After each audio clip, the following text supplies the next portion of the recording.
তারেক রহমানের কাছে আপনার কোনো দাবি দেওয়া বা চাওয়া আছে কিনা? আমার চাওয়া এটাই যে আমি দলের ভালোবাসি। আমার দল ক্ষমতায় আসলে যেন আমি কোনো টাকা পয়সা অর্থ সম্পদের দরকার নাই, আমরা সুখে শান্তিতে থাকতে পারি, বসবাস করতে পারি। উনি হাসিনার মতো তো জ্বালা যন্ত্রণা নির্যাতন না হয়, আমরা ঘরে বসে চারটে ডাল ভাত কামাই করে খাইতে পারি। ভাই আপনার নাম কি? মোহাম্মদ ইউনুস হাওলাদার। কোন জায়গা থেকে আসছে? আমি পটুয়াখালী জেলা দুমকি থানার থেকে আসছি।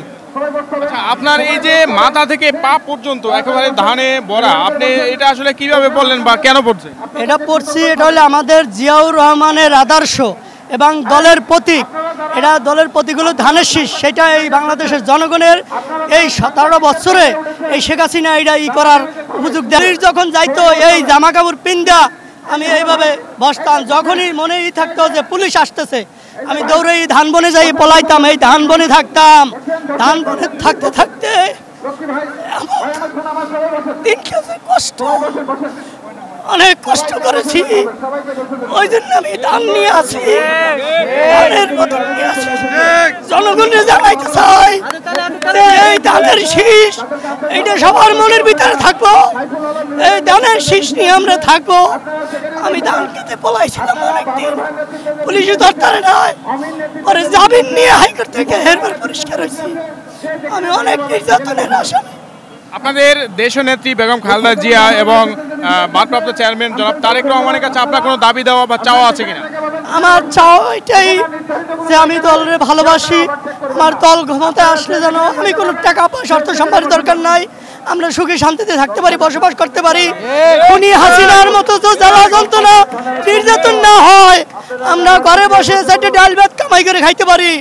আমি এই আমার পরিশ্রম করে আমি ঢাকায় আসছি, 6-7 হাজার টাকা খরচ আমার এই প্রোগ্রাম করতে। আমি কারো কাছ থেকে 10টা টাকা নেই নাই, আমি একটা অটোরিক্সা চালাই, তারপরেও আমি এই প্রোগ্রাম করি। প্রত্যেকটা প্রোগ্রাম করি কেন যে আমি বাংলাদেশের জনগণকে জানাইতে চাই যে আমার জিয়াউর রহমানের ধানের শীষের প্রতীক আছে, এই প্রতীক যেন সবাই ধরে রাখে। আমরা সবাই মিলে মিশে একত্রে চলতে চাই, হিংসা বিদ্বেষ সব মিশে আমরা এক প্ল্যাটফর্মে চলতে চাই। এটা হলো আমাদের তারেক রহমানের বক্তব্য, তাদের কথা, আমরা তার কথা অনুযায়ী চলতে চাই, চলবো ইনশাল্লাহ, এটাই আমার প্রত্যাশা। আচ্ছা, আপনি একজন রিক্সা চালক, আপনি রিক্সা চালান, মানে রিক্সা শ্রমিক ভাইদের জন্য আপনার কিছু বলার আছে কিনা? বলার বলতে আমাদের যে রিক্সা শ্রমিক যে বাইরে আছে, তারা এই 17 বছরে বিভিন্ন কায়দায় অত্যাচার নির্যাতনে ছিল আছে। এই স্বৈরাচার সরকার যাওয়ার পরে মোটামুটি এখন একটু আমরা ভালো আছি, ভালো থাকতেছি। আরও ভালো চাই যে এই তত্ত্বাবধায়ক সরকার যে আছে, এই সরকারের কাছে আমাদের দাবি যেন আমাদের সুন্দর একটা নির্বাচন দিয়া সেই নির্বাচনে যে সরকারই আসুক না কেন তাকে বুঝিয়ে দিয়ে এই সরকার যেন সুন্দরভাবে মান সম্মান সহকারে বিদায় নিতে পারে। আমাদের সবাই এইটাই দাবি। আমরা এই জনগণ এই সমাবেশে জানাই দিতে চাই যে আমরা সুন্দর নিরপেক্ষ নির্দলীয় একটা নির্বাচন চাই, এইটা এই জনগণের দাবি। আজকে এই শ্রমিক দিবসে এই বাংলাদেশের জনগণ তুলে ধরব যেন আমরা শ্রমিক আন্দোলন করেছি, এই আন্দোলন জিয়াউর রহমান করে গেছে, খালেদা জিয়া করে গেছে, তার ছেলে এখন তারেক রহমান সেও ধরে রাখছে, সেও এই কথা বলেছে। সে আজকে এই দলের প্রধান ভাইস চেয়ারম্যান, সে বলছে এখানে সে প্রধান অতিথি থাকবে। তাই খবর শুনে আমি পটুয়াখালী থেকে এখানে এনেছি। সত্য কথা বলতে আমার ঘরে যে আমি বাজারটা পর্যন্ত করে দিয়ে আসি নাই, এই দলের জন্য আমি এখানে এসেছি। শুধু এই দলের জন্য, টাকা পয়সার জন্য আসি নাই, কারো কাছে 10টা টাকা চাই নাই।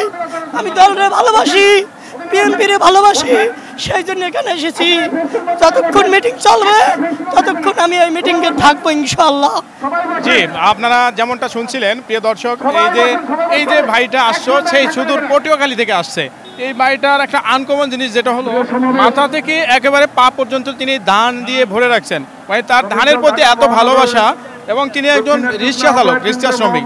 তার একটাই দাবি, দেশ যাতে সুন্দর চলে, দেশের মানুষ যাতে অধিকার ফিরে পায়, তাহলেই তার দাবি আদায় হলেই সে সুন্দরভাবে জীবনযাপন করতে পারবে।